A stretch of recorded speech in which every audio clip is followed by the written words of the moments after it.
Hello नमस्कार दोस्तों, free digital study में आपका स्वागत है। आप पढ़ रहे हैं कक्षा 12वीं एनसीईआरटी गणित, जिसमें आप अध्याय 1 संबंध एवं फलन पर आधारित विविध प्रश्नावली का देखते हैं 10वां क्वेश्चन। तो देखिए, एक समुच्चय है जिसमें अवयव हैं 1 2 3 से लगा के n तक कुछ भी अवयव हो सकते हैं। अब हमें कहा गया है इस समुच्चय से स्वयं तक के समस्त आच्छादक फलनों की संख्या ज्ञात कीजिए। तो आप ध्यान रखना, जब भी आपको आच्छादक फलनों की संख्या पूछी जाए तो आपको ध्यान रखना जितने अवयव होते हैं उन अवयव का आपको फैक्टोरियल करना होगा।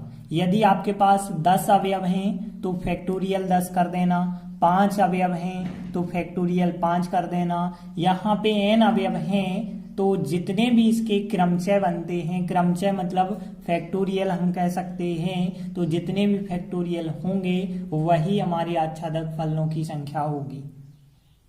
तो देखिए, हम यहाँ पे लिखेंगे, दिया गया है एक हमें समुच्चय दिया था 1 2 3 से लगा के n तक। तो आप यहाँ पे देख सकते हैं इसमें कितने अवयव हैं, n अवयव हैं। तो हमने लिखा कि इसमें अवयवों की संख्या कितनी है, n है। इसमें अवयवों की संख्या n है। जब अवयव n है तो फिर इसके क्रमचय भी फैक्टोरियल n होंगे। तो देखिए, हमने लिखा था इसके क्रमचयों की संख्या। देखिए, अब n अवयव हैं और हमें कोई भी अवयव खाली भी नहीं छोड़ना है, तो npn आप लिख सकते थे और npn को हम फैक्टोरियल n कहते हैं। तो यहाँ पे जो क्रमचयों की संख्या हो जाएगी फैक्टोरियल n होगी, तो इसलिए जो आच्छादक फलनों की संख्या है वो भी हो जाएगी फैक्टोरियल n। तो इस प्रकार से आप लिखेंगे कि जो हमें समुच्चय दिया गया था इससे स्वयं तक के समस्त आच्छादक फलनों की संख्या फैक्टोरियल n हो जाएगी। यही हमारा आंसर होगा। तो देखिए, इस प्रकार से सवाल पूछा जाएगा, यहाँ n तक कहा है, कहा जाएगा 10 तक अवयव हैं तो आप फैक्टोरियल 10 आंसर बताएंगे। एक विकल्पीय सवाल है, 5 तक कहा जाए तो फैक्टोरियल 5 बताएंगे आंसर। देखते हैं अगला 11वां प्रश्न है। मान लीजिए S कोई समुच्चय हो जिसमें ABC अवयव हैं और T कोई समुच्चय है जिसमें 1 2 3 अवयव हैं।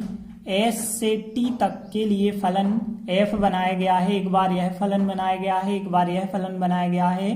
तो इस f के लिए f इनवर्स ज्ञात करना है और इस f के लिए भी हमें f इनवर्स ज्ञात करना है। तो देखिए, प्रतिलोम कैसे ज्ञात किया जाता है f इनवर्स, ऐसा हमने उदाहरण 28वां आपको पढ़ाया था। तो बिल्कुल उसी जैसा ये सवाल दिया गया है, 2 सवाल एक साथ दे दिए गए हैं। तो देखिए, सबसे पहले हम पहला सवाल करेंगे।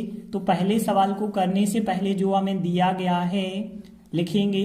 तो देखिए, हमें दिया गया है S कोई समुच्चय है, ABC समुच्चय है तथा T कोई एक समुच्चय दिया गया है। T कौन सा है, 1 2 3 अवयव हैं और कोई जो फलन f बना है वो फलन f S से T पर बना है। देखिए, कहा गया था S से T पर कोई फलन बना है और उस फलन के अंतर्गत आपको कौन कौन से अवयव मिल रहे हैं, A 3 मिला है और फिर B 2 मिला है और फिर C 1 मिला है। अब आप जो है इस आधार पे बताइए कि इस f का प्रतिलोम क्या निकलेगा। तो देखिए, सबसे पहली चीज आपको देखना है कि जो फलन दिया गया है क्या वो एकैकी और आच्छादक है या नहीं। यदि एकैकी आच्छादक होता है तभी उसका प्रतिलोम निकल सकता है।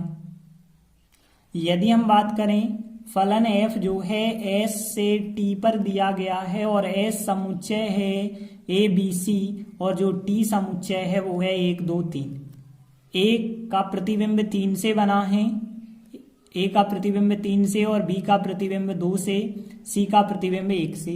यहाँ पे एक चीज आप देख रहे हैं, एक अवयव की एक ही प्रतिबिंब बन रही है, मतलब एकैकी है।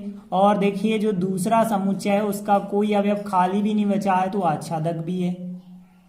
तो देखिए, हम यहाँ पे लिखेंगे कि A का प्रतिबिंब 3 है, मतलब f यदि A रखते हो तो 3 मिलता है आंसर। यदि आप B रखते हो तो आपके लिए 2 आंसर मिलता है और यदि आप जो है C रखते हैं तो यहाँ पे FC का मान कितना मिलता है, 1। तो इससे कौन सी बात स्पष्ट होती है कि फलन एकैकी और आच्छादक है। तो यहाँ पे जो फलन है वो एकेकी और आच्छादक है, तो इस वजह से हम कह सकते हैं एफ का जो प्रतिलोम होगा विद्यमान होगा। तो देखिए लिखा है एफ इनवर्स जो है विद्यमान होगा, और एफ इनवर्स का जो मान होगा वो क्या होगा, देखिए एफ इनवर्स का मान पूछा गया था। तो देखिए अब आपको पलट के लिखना होता है, ए 3 लिखा है, अब आप लिखेंगे 3a, बी 2 लिखा है, लिखेंगे 2b, सी 1 लिखा है, आप लिखेंगे 1c। तो इस प्रकार से आपको एफ का इनवर्स प्राप्त हो जाएगा। अब देखते हैं इसी प्रकार से दूसरा क्वेश्चन है।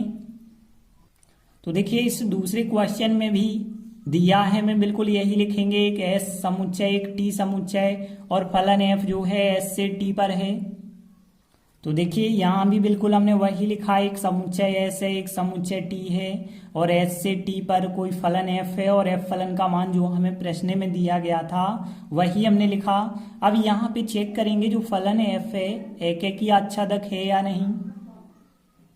तो देखिए हम देखते हैं कि एक फलन एफ एस से टी पर है, ए का प्रतिबिंब 2 से है, बी का प्रतिबिंब 1 से है और सी का प्रतिबिंब भी 1 से है। यहाँ पे आप देख रहे हैं 2 अवयवों का एक प्रतिबिंब है, मतलब एकेकी तो नहीं है। तो देखिए बिल्कुल आप यहाँ पे यही बात लिखेंगे कि एकेकी नहीं है और आच्छादक भी नहीं है यहाँ पे, लेकिन आच्छादक से हमें कोई मतलब नहीं है, क्योंकि यदि एकेकी नहीं है तो आच्छादक फिर करने या ना करने की कोई आवश्यकता ही नहीं है। तो यहाँ पे हम लिखेंगे कि यहाँ पर देख सकते हैं आप ए का मान तो 2 है, बी और सी का मान जो है 1 है, तो हम लिखेंगे यहाँ पे एफ बी का जो मान है वो 1 है तथा एफ सी का मान जो है वो भी 1 है।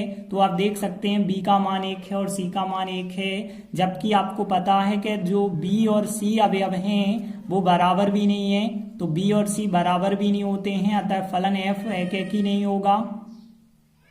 तो देखिए हमने लिखा था फलन एफ एकेकी नहीं है। अब देखिए आच्छादक आपको बिल्कुल लिखने की जरूरत नहीं है, होता या नहीं होता उससे कोई मतलब नहीं, क्योंकि प्रतिलोम तभी विद्यमान होता है जब एकेकी और आच्छादक दोनों हो। जब यहाँ एकेकी नहीं है तो आप सीधा कह सकते हैं कि इसलिए एफ इनवर्स विद्यमान नहीं होगा।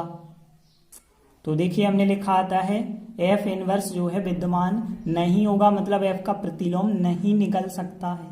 तो इस प्रकार से हमने 2 महत्वपूर्ण सवाल देखे। आगे की वीडियो में आगे की सवाल करेंगे। धन्यवाद।